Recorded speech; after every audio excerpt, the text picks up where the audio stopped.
ಒಬ್ಬರ ಉದ್ಧಾರಕ್ಕಿಂತ 100 ಜನರ ಬದುಕು ಮುಖ್ಯ ಅಲ್ಲವೇ? ವಿವೇಕಾನಂದರು ಸಭೆಯೊಂದನ್ನು ಮುಗಿಸಿ ಹೊರಬಂದಾಗ ಅಲ್ಲೊಬ್ಬ ಶಿಷ್ಯ ಖಿನ್ನನಾಗಿ ನಿಂತಿದ್ದನ್ನು ಕಂಡು, ಯಾಕಿಷ್ಟು ವಿಚಲಿತನಾಗಿರುವೆ ಎಂದು ಕೇಳಿದರು. ಯುವಕ, ನಾನು ಏನೇನೋ ಪ್ರಯತ್ನ ಪಡುತ್ತಿರುವೆ, ಆದರೂ ಧ್ಯಾನದಲ್ಲಿ ಮನಸ್ಸು ನಿಲ್ಲುತ್ತಿಲ್ಲ, ಮನಸ್ಸಿಗೆ ಶಾಂತಿ ಸಿಗುತ್ತಿಲ್ಲ. ಹೀಗೆ ಆದರೆ ಮುಕ್ತಿ ಸಿಗುವುದಾದರೂ ಹೇಗೆ ಎಂದ. ವಿವೇಕಾನಂದರು ಕೇಳಿದರು, ಧ್ಯಾನವನ್ನು ಹೇಗೆ ಮಾಡುತ್ತಿರುವೆ? ಯುವಕ ಹೇಳಿದ, ಕೋಣೆಯೊಳಗೆ ಹೊರಗಿನ ಒಂದು ಸಣ್ಣ ಶಬ್ದವೂ ಕೇಳಬಾರದು. ಹಾಗೆ ಬಾಗಿಲು ಕಿಟಕಿಗಳನ್ನೆಲ್ಲ ಮುಚ್ಚಿ ಮನಸ್ಸನ್ನು ಕೇಂದ್ರೀಕರಿಸಿ ಎಷ್ಟು ಹೊತ್ತು ಸಾಧ್ಯವೋ ಅಷ್ಟು ಹೊತ್ತು ಕೂರುತ್ತೇನೆ. ಆದರೆ ನನ್ನ ಪ್ರಯತ್ನ ಫಲ ಕೊಡುತ್ತಿಲ್ಲ, ಸಾಧನೆ ಸಾಧ್ಯವಾಗುತ್ತಿಲ್ಲ ಎಂದ. ವಿವೇಕಾನಂದರು ಮತ್ತೆ ಕೇಳಿದರು, ನಿಜಕ್ಕೂ ಕಿಟಕಿ ಬಾಗಿಲುಗಳನ್ನು ಮುಚ್ಚಿದ್ದೀಯಾ ಎಂದು. ಯುವಕ ಉತ್ತರಿಸಿದ, ಹೌದು, ನಿಸ್ಸಂದೇಹವಾಗಿ. ಇಲ್ಲದಿದ್ದರೆ ಧ್ಯಾನ ಮಾಡಲು ಹೇಗಾದೀತು?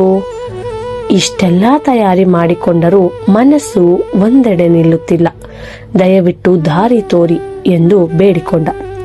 ಆಗ ವಿವೇಕಾನಂದರು, ನಿಮಗೆ ಆತ್ಮೋನ್ನತಿ ಬೇಕೆಂದರೆ ನನ್ನ ಮಾತನ್ನು ಕೇಳು. ಮೊದಲು ಮುಚ್ಚಿರುವ ಎಲ್ಲ ಕಿಟಕಿಯ ಬಾಗಿಲುಗಳನ್ನು ತೆಗೆ. ಮುಖ್ಯವಾಗಿ ನಿನ್ನ ಮನಸ್ಸಿನ ಕಿಟಕಿ ಬಾಗಿಲುಗಳನ್ನು ನೋಡು. ನಿನ್ನ ಸುತ್ತ ಜನರ ಕಷ್ಟ ಸುಖಗಳಿವೆ. ಅಸಹಾಯಕರಾದ ಅವರಿಗೆ ನೆರವು ನೀಡಲು ಶಕ್ತಿ ಮೀರಿ ಪ್ರಯತ್ನಿಸು. ಬಡವರಿಗೆ, ರೋಗಿಗಳಿಗೆ ಅನ್ನ ಆಹಾರವನ್ನು ಒದಗಿಸು. ಅಕ್ಷರವೇ ಕಲಿಯದವರಿಗೆ ಕಲಿಸು. ಇಂತಹ ಮಹತ್ ಕಾರ್ಯವನ್ನು ಬಿಟ್ಟು ಧ್ಯಾನವೆಂದು ಒಂಟಿಯಾಗಿ ಕುಳಿತರೆ ಏನು ಸಾಧಿಸಿದ ಹಾಗೆ ಆಯಿತು ಎಂದರು. ಹಾಗಾದರೆ ಧ್ಯಾನದಿಂದ ಏನೂ ಆಗುವುದಿಲ್ಲವೇ? ಮನಃಶಾಂತಿಯೂ ಸಿಗುವುದಿಲ್ಲ ಎಂದರೆ ಅದನ್ನು ಮುಕ್ತಿಯ ಮಾರ್ಗ ಎಂದು ಯಾಕೆ ಕರೆದಿದ್ದಾರೆ ಎಂದ ಯುವಕ ಅಚ್ಚರಿಯಲ್ಲಿ. ವಿವೇಕಾನಂದರು ಅದನ್ನು ಕೇಳಿ ನಕ್ಕರು. ಮನಃಶಾಂತಿ ಬೇಕೆಂದರೆ ಒಂಟಿಯಾಗಬೇಡ, ಸಾಧಿಸಬೇಕೆಂದರೆ ಎಲ್ಲರೊಳಗೊಂದಾಗು. ಯಾರಿಗೋ ನಿನ್ನಿಂದ ಸಣ್ಣ ಸಹಾಯವಾದರೂ ಆಗಿ ನಿನ್ನ ಮನಸ್ಸು ತುಂಬಿ ಬರುತ್ತದೆ.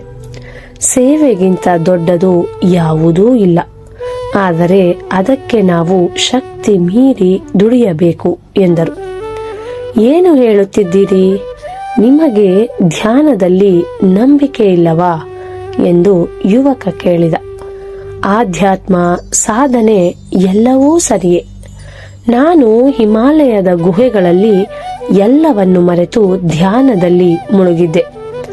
ಎಚ್ಚರವಾದಾಗ ಲೋಕದಲ್ಲೇ ಇದ್ದೆ. ಅಚ್ಚರಿಯಾಯಿತು. ಬಿಡುಗಡೆ ಎಂದರೆ ಏನು ಎಂದು ಪ್ರಶ್ನಿಸಿಕೊಂಡೆ. ಆಗ ಅರ್ಥವಾಗಿದ್ದು, ನನ್ನೊಬ್ಬನಿಗೆ ಮುಕ್ತಿ ಸಿಗುವುದು ಮುಖ್ಯವಲ್ಲ, ಎಂದೋ ಸತ್ತ ಮೇಲೆ ಸಿಗುವ ಮುಕ್ತಿಗಾಗಿ ಜೀವನ ಪೂರ್ತಿ ಅದರ ಬೆನ್ನು ಬೀಳುವುದಕ್ಕಿಂತ ಇನ್ನೊಬ್ಬರಿಗೆ ಉಪಯುಕ್ತವಾಗುವಂತೆ ಬದುಕಬೇಕು. ಅಲ್ಲಿ ಆನಂದವಿದೆ, ಅಲ್ಲಿ ಭಗವಂತನಿದ್ದಾನೆ. ಸಮಾಜದಲ್ಲಿ ಇದ್ದ ಮೇಲೆ ಇದು ನಮ್ಮ ಕರ್ತವ್ಯ ಕೂಡ. ನೀನು ನನ್ನ ಶಿಷ್ಯನಾದರೆ ಸೇವೆಯಲ್ಲಿ ಸಾರ್ಥಕ್ಯ ಕಾಣು. ಇನ್ನೊಬ್ಬರ ಒಳಿತನ್ನು ಬಯಸುವುದೇ ನಿಜವಾದ ಧ್ಯಾನ ಎಂದು ತಿಳಿ ಎಂದರು ಸ್ವಾಮಿ ವಿವೇಕಾನಂದರು.